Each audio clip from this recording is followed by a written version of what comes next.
Presque un an après le début de la guerre en Ukraine, la solidarité ne faiblit pas dans le Rhône. Aujourd'hui, un nouveau convoi est parti avec à son bord du matériel médical et de chauffage. Amélie Duchamp.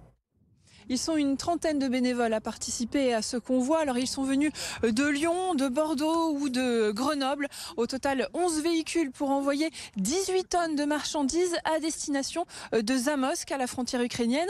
Alors dans ces cartons, il y a notamment du matériel médical qui rejoindra les orphelinats et l'hôpital pédiatrique de Lviv à l'ouest de l'Ukraine.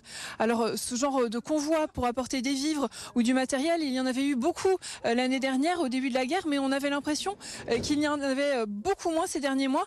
François Bompard, vous êtes le président de l'association des convois vers l'espoir. Alors c'est une des associations qui organise ce convoi.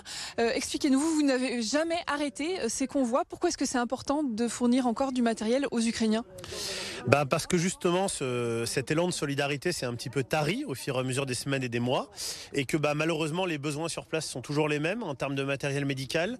Et puis maintenant à l'approche de l'hiver et avec les coupures d'électricité en termes de chauffage, de production d'électricité, c'est un petit peu compliqué, et vu que les dons ont diminué, les difficultés sont de plus en plus grandes sur place. Voilà, donc le convoi devrait arriver samedi dans l'après-midi, et tous ces bénévoles vont se relayer pour faire les 4000 km aller-retour de ce trajet, et ils reviendront dans la zone de Lyon à peu près dimanche soir.